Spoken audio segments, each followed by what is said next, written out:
सोचिए, नवंबर का महीना है, सुबह के 7 बजे हैं और दिल्ली का एयर क्वालिटी इंडेक्स यानी AQI 500 के पार है।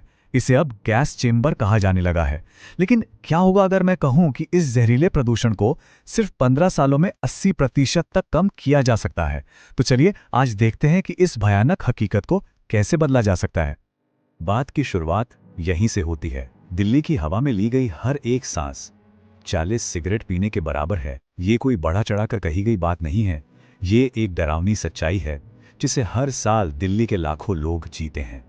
ये जो नंबर है ना, 500 से ज्यादा का एयर क्वालिटी इंडेक्स, ये गंभीर से भी ज्यादा वाली कैटेगरी में आता है। जब डॉक्टर इसे गैस चेंबर कहते हैं तो वो इसी नंबर की बात कर रहे होते हैं। ये असल में एक हेल्थ इमरजेंसी है। लेकिन यहाँ एक उम्मीद की किरण भी है। क्या होगा अगर इस समस्या का समाधान हमारी सोच से कहीं ज्यादा करीब हो? क्या होगा अगर वाकई सिर्फ 15 सालों में 80% प्रदूषण कम किया जा सकता है?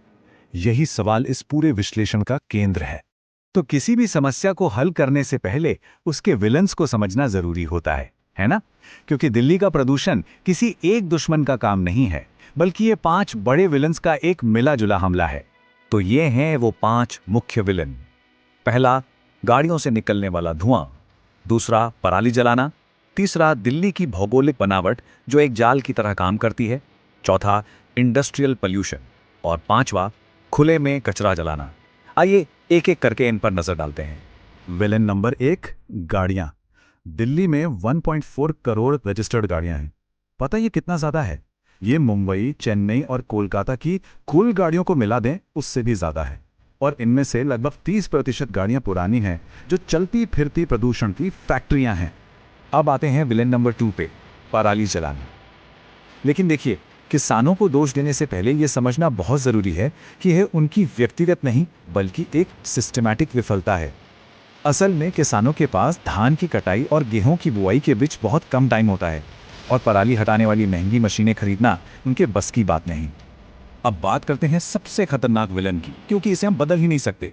दिल्ली की अपनी बनावट। दिल्ली ना एक प्राकृतिक कटोरे में बसी हुई।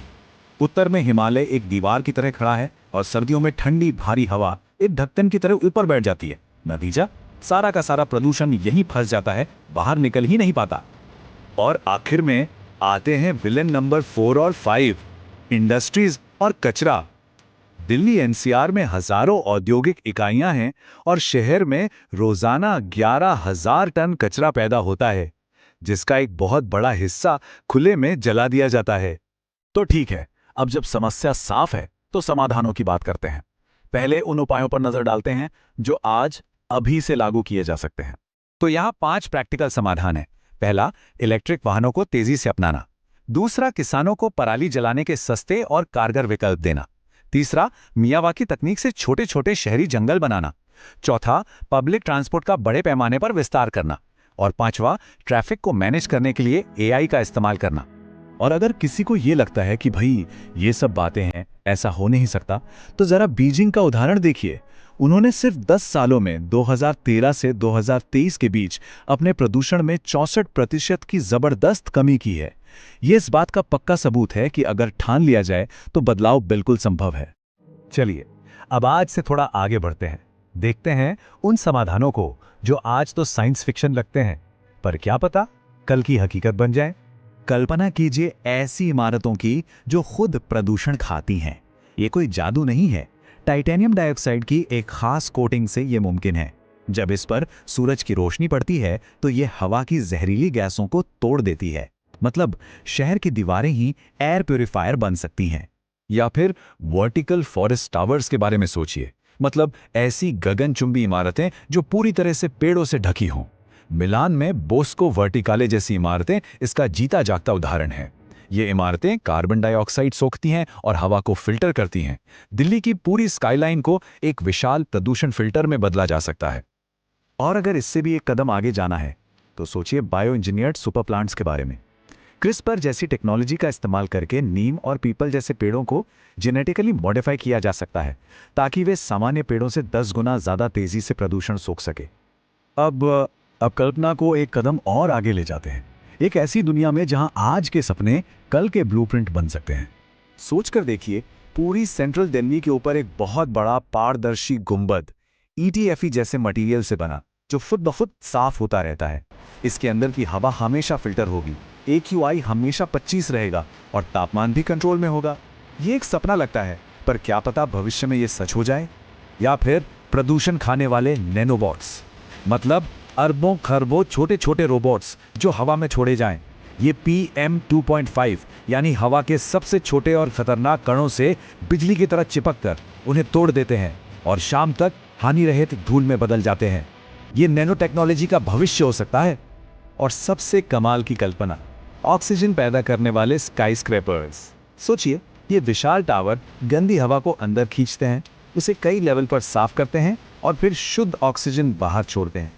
ये शहर के लिए एक विशाल फेफड़े की तरह काम करेंगे। लेकिन इन सब सपनों और कल्पनाओं से हटकर अब जरा जमीन पर आते हैं, हकीकत की बात करते हैं। इन सब समाधानों पर खर्च कितना आएगा और क्या ये खर्च उठाने लायक भी है?